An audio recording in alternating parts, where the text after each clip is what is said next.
Kayong anak ng Diyos lumundag sa tuwa, dahil sinilang na si Jesus.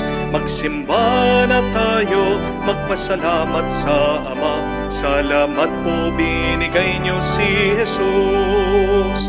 Pastol sa bukirin, nagpastol mga tupa, kanila nagpakita ang anghel ng Diyos. Huwag kayong matatakot, maganda ang balita ko. Ngayong gabi sinilang ng manunubos.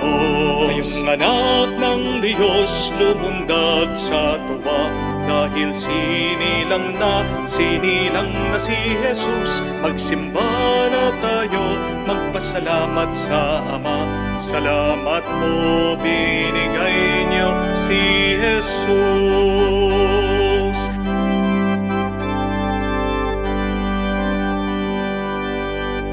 Sa ngalan ng Ama, ng Anak at ng Espiritu Santo. Amen. Sumainyo ang Panginoon. At sumaiyo rin. Mga kapatid, anong kinakatakot mo? Bawat umaga, may bagong grasya, pero palagi pa rin pumapasok ang mga pag-aalala natin at pangamba. Ano ang fear? F-E-A-R. It is false experience appearing real. Hindi naman totoo, pero inaakala natin ito'y totoo.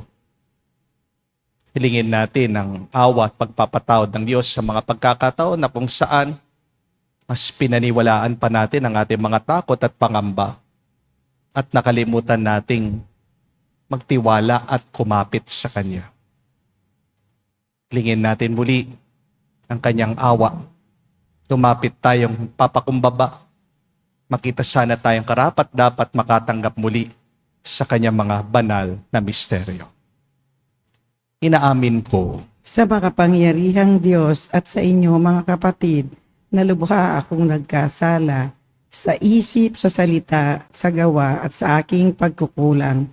Kaya isinasamo ko sa mahal na Birheng Maria, sa lahat ng mga anghel at mga banal, at sa inyo mga kapatid, na ako'y ipanalangin sa Panginoong ating Diyos. kawan tayo na makapangyarihang Diyos. Patawarin tayo sa ating mga kasalanan.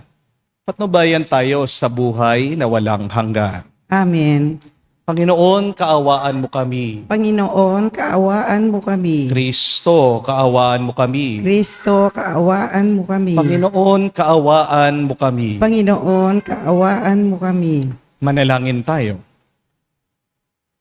Ama naming makapangyarihan, ikaw ang tumatanglaw sa lahat ng mga bansa. Ang mga hiniram mong tao ay iyong dulutan ng kasiyasiyahang pamumuhay at puspusin mo ang aming kalooban ng liwanag ng iyong pinasikat noon pa man sa aming mga ninuno at magulang. Sa pamagitan ni Jesucristo kasama ng Espiritu Santo, magpa sa walang hanggan. Amen.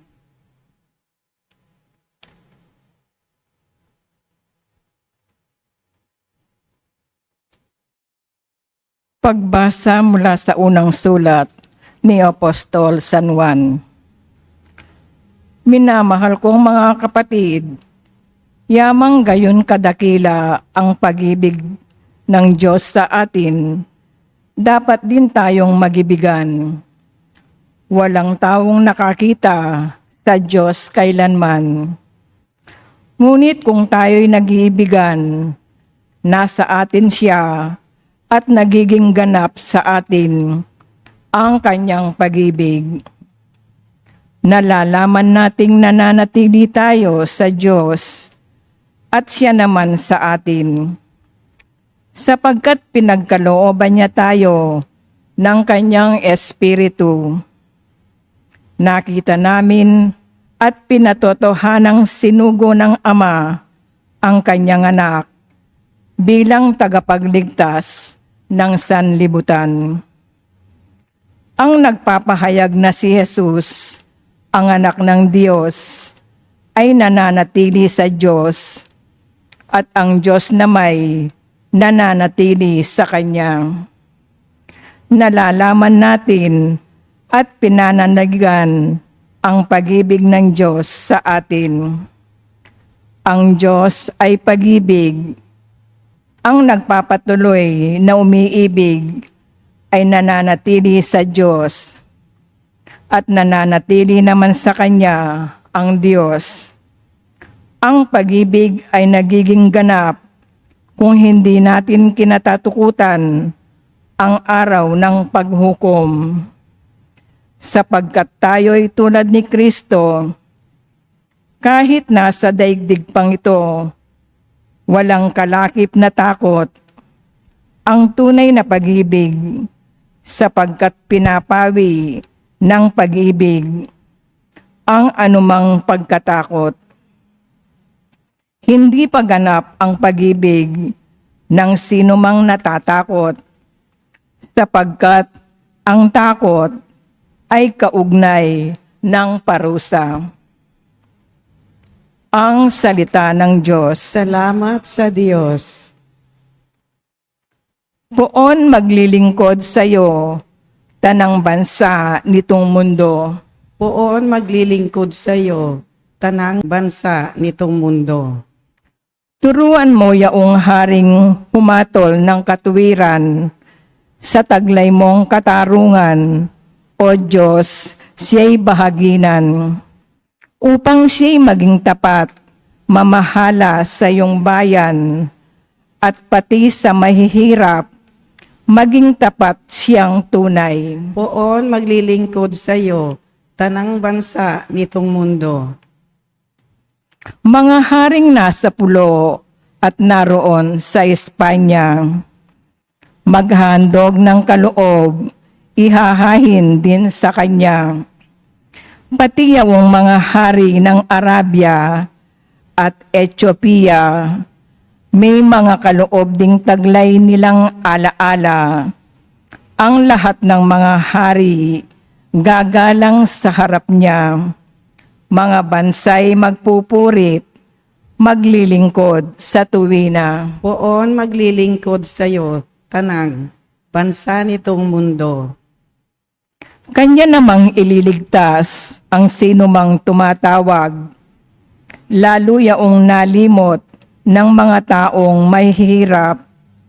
Sa ganitong mga tao, siya'y lubhang nahahabag, sa kanila tumutulong upang sila ay maligtas. Poon maglilingkod sa iyo, tanang bansa nitong mundo.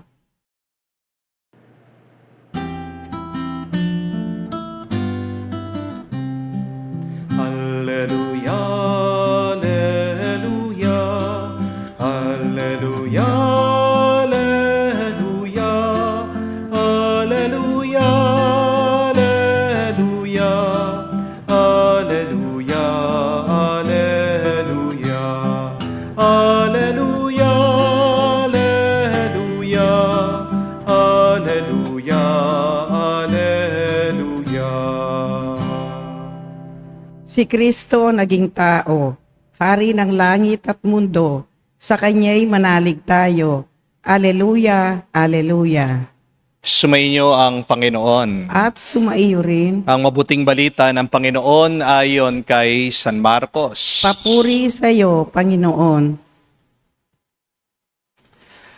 Matapos mapakain ng 5,000 lalaki, agad pinasakay ni Jesus sa bangka ang mga alagad at pinauna sa Betsaida. Sa kabilang ibayo ng lawa, samantalang pinap-uuwi niya ang mga tao, pagkaalis nila siya'y umahon sa burol upang manalangin. Sumapit ang gabi, nasa laot na noon ang bangka. Samantalang si Jesus ay nag-iisa sa katihan. Nakita niyang nahihirapan sa pagsagwan ang kanyang mga alagad, sapagkat pasalungat sila sa hangin. At na madaling araw na, sumunod na sa kanila si Jesus na naglalakad sa ibabaw ng tubig. Lalampasan niya sana sila, ngunit nakita ng mga alagad na siya'y lumalakad sa ibabaw ng tubig. Kaya't napasigaw sila. Ang akala nila'y multo at kinalibutan silang lahat. Ngunit agad niyang sinabi sa kanila, huwag kayong matatakot. Si Jesus ito. Lakasan niyo ang inyong loob. Sumakay siya sa bangka at tumigil ang hangin. Sila'y lubhang nagilalas sapagkat hindi nila naunawaan ang nangyari sa tinapay. Hindi pa ito abot ng kanilang isip. Mga kapatid, ang mabuting balita ng ating Panginoon. Pinupuri ka naming Panginoong Esukristo. Magandang araw po sa inyong lahat. Welcome po. Ano po sa tingin yung pinakamakapangyarihang kataga o salita? What is the most powerful words or phrase in the human language? Ang lahat po ng mga religion at mga banal na libro, paulit-ulit po nilang sinasabi at pinapaalala sa atin ang mga salitang ito. Nakasulat din daw po ang mga katagang ito sa Bhagavad Gita ng mga Indians. Makikita mo din ang mga salitang ito sa Quran ng mga Muslim. At sa Biblia, sa ating po banal na kasulatan, lumitaw daw po't mababasa nyo ang mga salitang ito ng more than 365 times. Ganito po kahalaga ang mga salitang ito. And I want you to remember this. Do not forget this. The most powerful phrase, the most powerful words is, do not fear. Do not be afraid. Huwag kang matatakot. Kasi kapag takot ka, mahina ka. Amen? Kapag takot ka, malilito ka. At kapag takot ka, mawawala ka. Fear steals your strength. Di ba? Kapag naiisip mo na yung mga utang mo, nanlalambot ka na. Di po ba? Kapag naiisip mo, nababagsak ka sa exam, name-mental block ka. May kaibigan po akong isang misis. Kwento niya sa akin, na trauma daw po siya sa kanyang asawa. Paano ba naman niloko siya? Umalis, pinagpalit sila sa ibang babae. Pero sa awa naman po ng Diyos, bumalik. Pero kahit na bumalik daw po itong kanyang mister, sabi niya, Father, palagi ko pong iniisip na baka iwan niya kami. Yan po yung takot ko eh. Kasi minsan na akong nasaktan. Paano kaya baka saktan niya kami ulit? Baka lokohin niya ako ulit.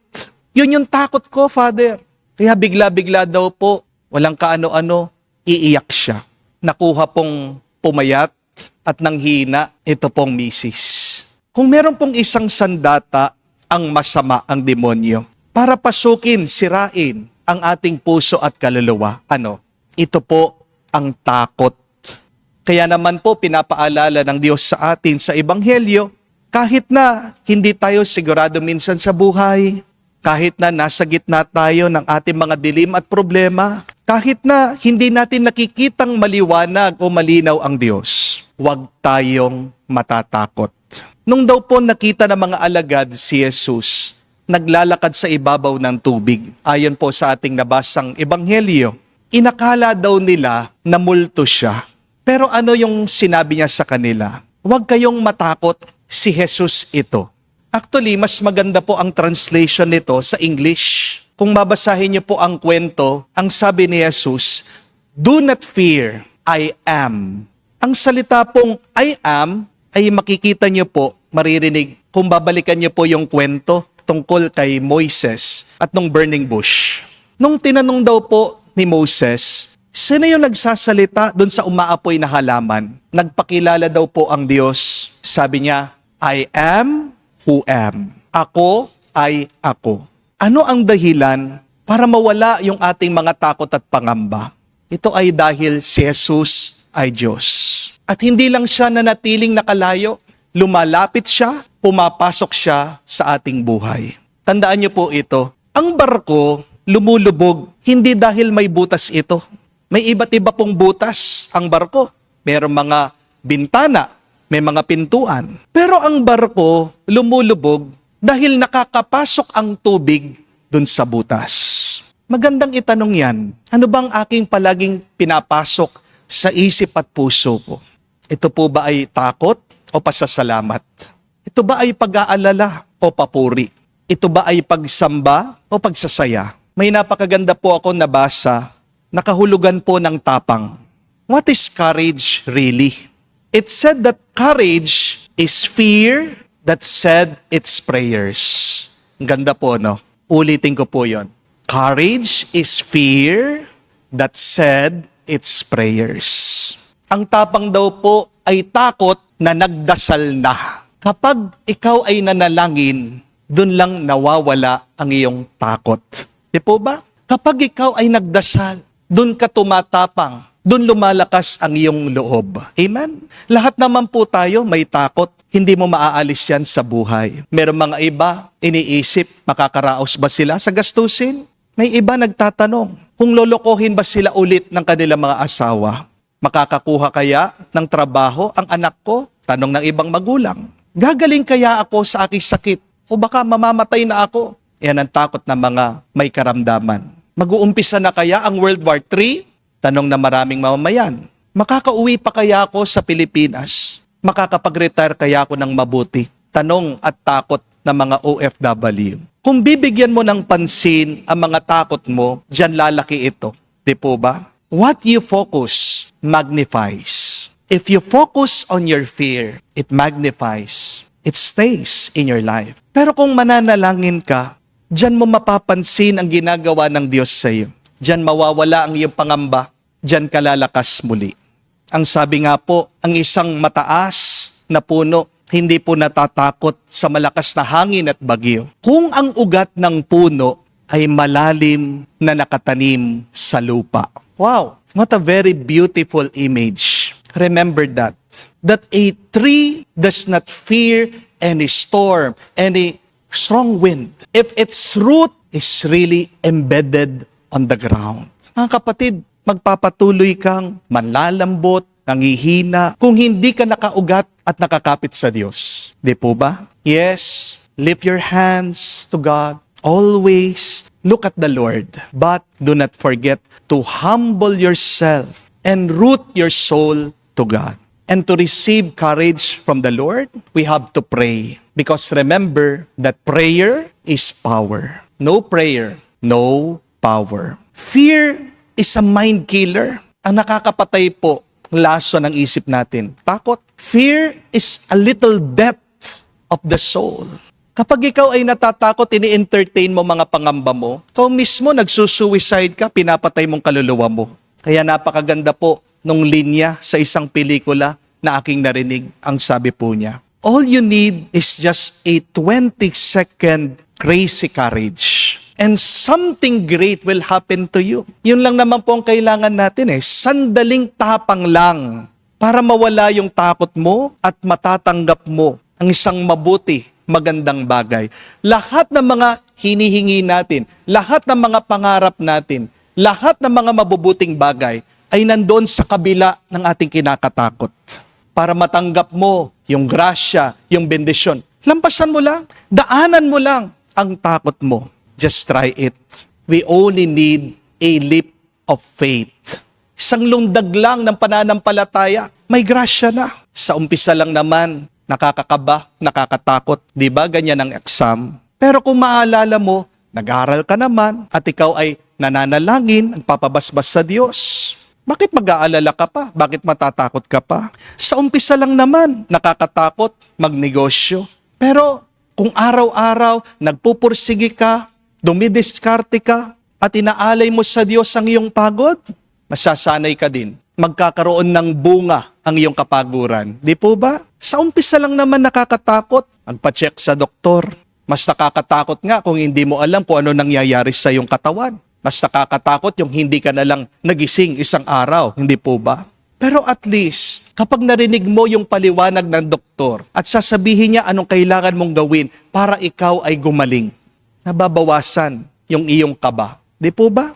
Kung hindi mo haharapin ang iyong takot, mas lalaki ang kaba mo at yan ang makakapatay sa iyo. Amen? The only way to remove your fear is to face it. And the good news is, we are not facing fear alone. Ang mabuting balita nga, sabi po sa ating ebanghelyo, nakikita ng Diyos, nahihirapan ang mga alagad. Ibig sabihin, hindi bulag ang Diyos sa iyong nararamdaman, sa iyong nararanasan. Kaya ikaw ay nagagalit, naghihinakit, kaya ikaw ay nag-aalala kasi akala mo nag-iisa ka lang, pinabayaan ka ng Diyos. That is a false belief. Remove that. Hindi nakakatulong sa'yo na sinasabi mo, hindi ka mahal ng Diyos. Pag sinasabi mo, mag-isa ka, pinabayaan ka ng Diyos, that is the devil talking in you. The good news is, God will not allow you to face your problems alone. When you are so full of fear, Jesus is walking over your fears. God is with you. God will defend you. God will strengthen you. Kaya tandaan mo, kapatid, para lumakas ka muli, huwag ka matatakot. Ulit-ulitin mong sabihin ang pinakamalakas, makapangyarihang mga salita at kataga. Do not fear. Do not be afraid. At magpatuloy ka na may pananampalataya sa Diyos. Papasukin mo ang Panginoon sa iyong puso. Natili kang nagdarasal at nananalangin. Dahil ano ang tapang? Ang tapang ay ang takot na nanalangin. Amen.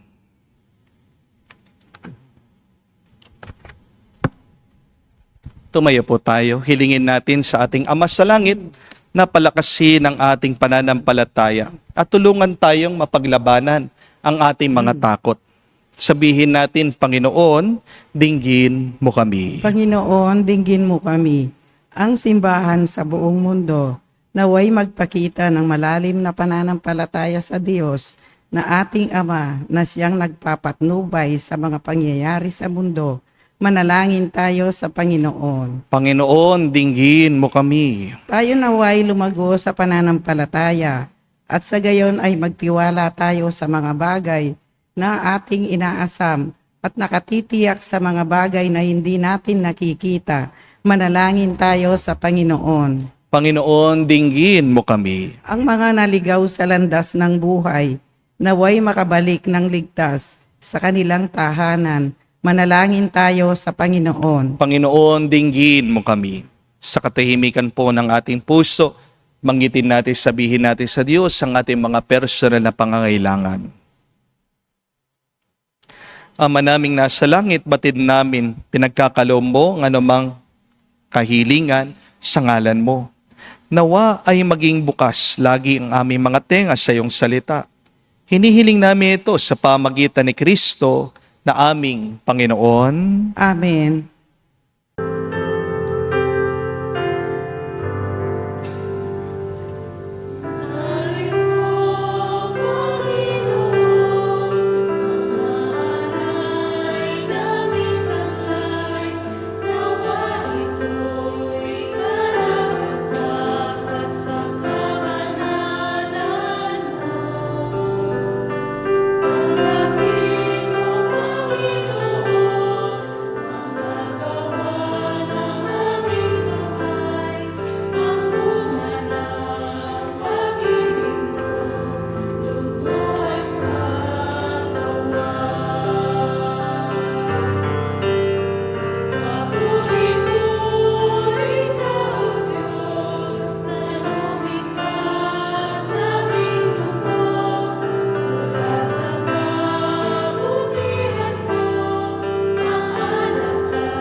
Manalangin kayo mga kapatid, para ang ating mga paghahain ay kalugdan ng Diyos sa mga makapangyarihan. Tanggapin nawa ng Panginoon itong pag-aahin sa inyong mga kamay sa kapurihan niya at karangalan, sa ating kapakinabangan at sa buong sambayanan niyang banal.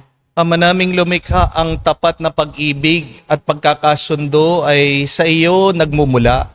Pagkaloob mong aming mahain ang aming mga alay, ang iyong kadakilaan, at aming mapagsaluhan sa banal na pakikinabang ang aming pinagdiriwang sa pamagitan ni Jesucristo, kasama ng Espiritu Santo magpa sa walang hanggan. Amen. Sumainyo ang Panginoon. At sumaiyo rin, Taas sa Diyos sa inyong mga puso at diwa. itinaas na namin sa Panginoon. Pasalamatan natin ang Panginoong ating Diyos. Marapat na siya ay pasalamatan. Ama namin makapangyarihan, tunay nga marapat ikaw ang aming pasalamatan. Sa pamagitan ni Jesucristo na aming Panginoon, sa katauhan ng iyong sinugong Mesiyas, nahayag sa amin ang katuparan ng iyong balak. Ngayon nga iyong pinakikita sa tanan, ang liwanag no tumatanglaw sa sangkatauhan. Sa pagpapahayan ng anak mong ginigiliw, na siyang hindi naiiba sa amin. Minarapat mo sa pagkatao naming pagniningning ang kariktan ng kadakilaan niyang di magmamaliw. Kaya kaisa na manghel nagsisiawit ng papuri sa iyo. Nang walang humpay sa kalangitan kami nagbubunyi sa iyong kadakilaan.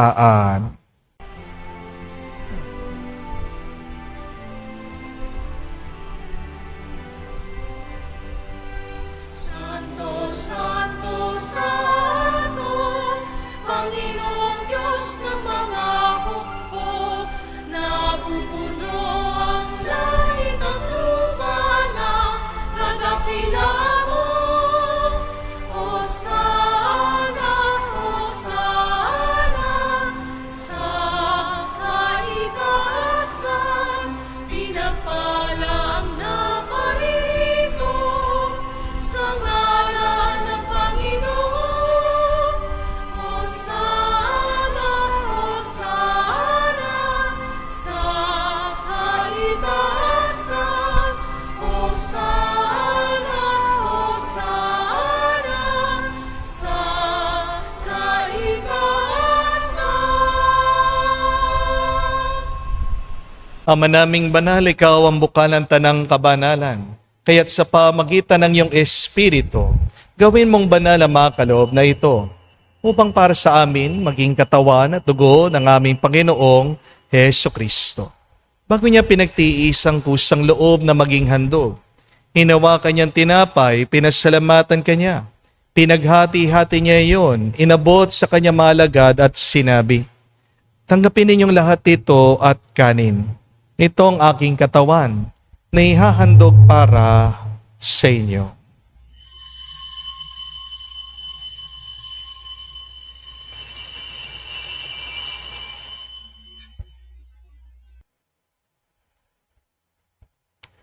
Gayon din naman, nung matapos ang hapunan, hinawakan niyang kalis, muli kanyang pinasalamatan. Nabot niyang kalis sa kanya malagad at sinabi, "Tanggapin ninyong lahat ito at inumin. Ito ang kalis ng aking dugo, ng bago at walang hanggan tipan. Ang aking dugo na ibubuhos para sa inyo at para sa lahat, sa ipagpapatawad ng mga kasalanan. Gawin ninyo ito sa pag-alaala sa akin."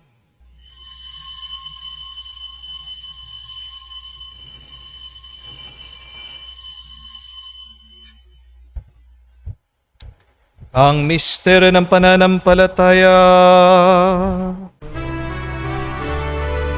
Aming ipinahayag na namatay ang iyong anak, nabuhay bilang Mesiyas at magbabalik sa wakas para mahayag sa lahat. Ama, ginagawa namin ngayon ang pag-alaala sa pagkamatay, muling pagkabuhay ng iyong anak. Kaya tinialay namin sa iyong tinapay nagbibigay buhay at ang kalis sa nagkakalob ng kaligtasan. Kami nagpapasalamat dahil kami iyong minarapat na tumayo sa harap mo para maglingkod sa iyo. Sinasamo namin kami magsalo-salo sa katawan at dugo ni Kristo ay mabuklod sa pagkakaisa sa pamagitan ng Espiritu Santo. Amalingapin mong iyong simbahan, laganap sa buong daigdig. Puspusin mo kami sa pag-ibig. Kaisa ni Leon ang aming Santo Papa, si Florentino aming Arsobispo, at ng Tanang Kaparian. Alalahanin mo rin ang aming mga kapatid na nahimlay, may pag-asang sila'y muling mabubuhay. Gayon din naman lahat ng mga pumanaw. Kaawaan mo't sila't patuloyin sa iyong kaliwanagan. Kaawaan mo at pagindapating kaming lahat, makasalo sa iyong buhay na walang wakas. Kaisa na Mahal na Birhen Maria, Ina ng Diyos, kaisa ni San Jose ang kanyang malwalhating esposo, kaisa ng mga apostol, lahat ng mga banal, na namuhay dito sa daigdig na kalugod-lugod sa iyo. May pagdiwang nawa namin ang pagpupuri sa ikararangal mo, sa pamagitan ng iyong anak aming Panginoong Heso Kristo. Sa pamamagitan ni Kristo, kasama niya at sa Kanya, ang lahat ng parangal at papuri ay sa iyo, Diyos Ama, makapangyarihan, kasama ng Espiritu Santo, magpasawalang hanggan. Amen, Amen, Amen,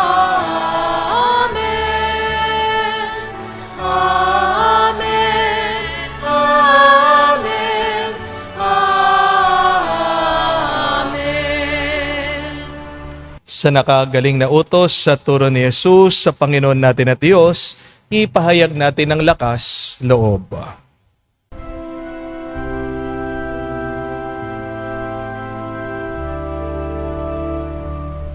Ama namin, sumasalangit ka, sambahin ang ngalan mo, mapasa amin ang kaharian mo, sundin ang loob mo dito sa lupa para lang sa langit. Bigyan mo kami ngayon ng aming kakanin sa araw-araw, at patawarin mo kami sa aming mga sala para ng pagpapatawad namin sa nagkakasala sa amin. At huwag mo kaming ipahintulot sa tukso, at iadya mo kami sa lahat ng masama. Inihiling namin kami adya sa lahat ng masama, pagkalooban ng kapayapaan araw-araw, ligtas sa kasalanan, ilayo sa lahat ng kapamakan, samantalang aming pinanabikan ang dakilang araw ng pagpapahayag ng tagapagligtas naming si Heso Kristo. Sapagkat iyo ang kaharian at ang kapangyarihan at ang kapurihan magpakailanman. Amen. Panginoong Heso Kristo, sinabi mo si mga apostol, kapayapaan ang iniiwan ko sa inyo, ang aking kapayapaan binibigay ko sa inyo. Tunghayan mo ang aming pananampalataya at huwag ang aming pagkakasala. Pagkalooban mo kami ng kapayapaan at pagkakaisa ayon sa iyong kalooban, kasama ng Espiritu Santo magpa sa walang hanggan. Amen. Kapayapaan ng Panginoon ay laging sumainyo. At sumaiyo rin. Magbigayan po tayo ng kapayapaan sa bawat isa. Peace with you po, kapayapaan po sa inyong lahat.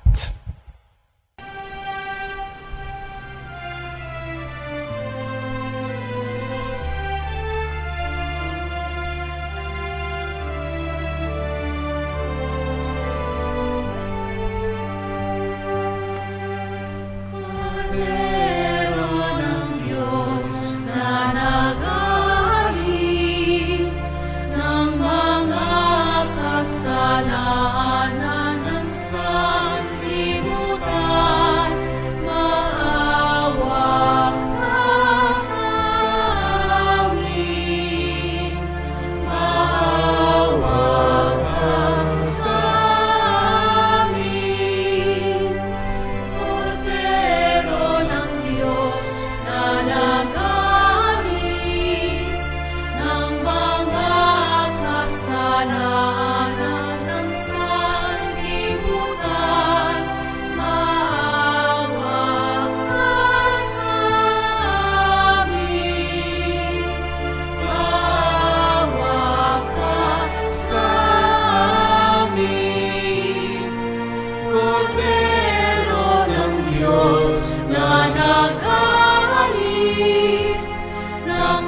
Pati naririto ang ating Panginoong Kristo, ang Kordero ng Diyos, siyang nag-aalis sa mga kasalanan ng sanlibutan.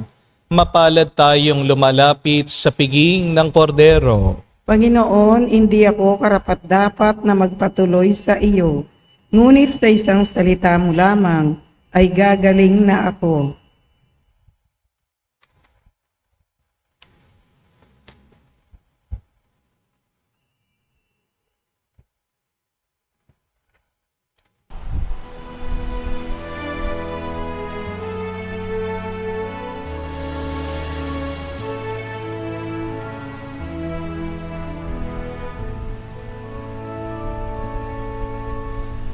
Silent night, holy night, all is calm, all is bright, round young Virgin Mother and Child.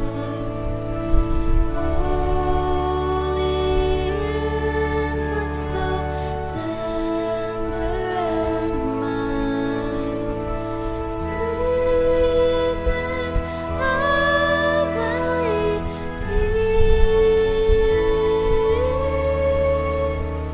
Sleep in heavenly peace. Mid the silent night, the stars are shining. Shepherds on the hills, watching in keen night.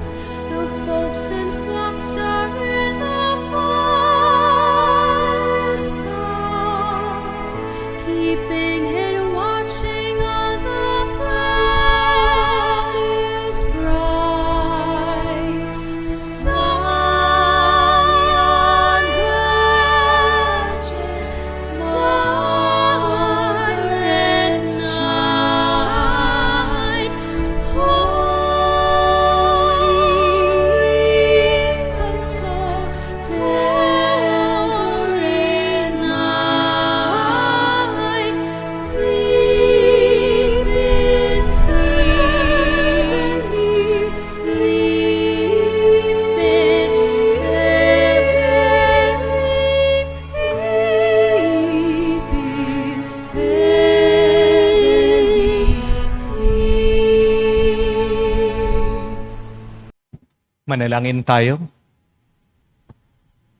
Ama namin mapagmahal, kaming pinagpasalo mo sa iyong banal na piging, ay papakinabangan mo sa iyong dakilang pag-ibig, ngayon at kailanman, upang pagkalipas sa mga kaloob mong pangsamantala, makamtan namin ang mga aming inaasahang pampalagian.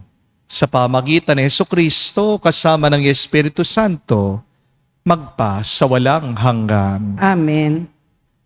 Ang kapatid, lahat ng mga kahilingan natin, mga pagpapala, mabubuting bagay na hinanda ng Diyos para sa atin, ay nasa likod lang ng ating mga takot at pangamba. Mag-ingat kayo pag kayo ay napupuno ng takot, ng kaba at pangamba. Dahil yan ay nakakasira ng kaisipan at yan ang ginagamit ng masama para makuha ang ating mga puso at kaluluwa. Paano natin malalampasan at matatalo ang ating mga takot? Kailangan natin palaging kumapit sa Diyos. Ang puno ay hindi natatakot sa bagyo dahil malalim ang kanyang ugat at ito ay nakakapit sa lupa. Ang tao na matibay, nakakapit sa Diyos, walang kinakatakot na problema. Pero, pangalawa, kailangan lang nating manalangin. Ano ang pananalangin? Ito ay pakikipag-ugnay sa Diyos. Ang pananalangin ay palaging pakikipag-usap sa Diyos. Ang pananalangin ay ang pakikipagpalitan ng puso sa Diyos. Huwag mong hayaang pumasok ang takot at pangamba sa iyong puso. ang unang papasukin mo ay ang Diyos, ang kanyang banal na Espiritu. Dahil ano ang tapang? Ang tapang ay ang takot na nagdasal na. Remember that. That courage is fear that said its prayers. Prayer is power. No prayer, no power. What is your prayer today? Always pray so that you will always be powerful against your fears, against your problems. Sumainyo ang Panginoon. At sumaiyo rin At kayo'y basbasan ng Diyos, makapangyarihan sa lahat, sa ngalan ng Ama, ng Anak, ng Espiritu Santo. Amen. Ang ating misa ay natapos na. Humayo kayo sa kapayapaan ni Kristo. Salamat sa Diyos.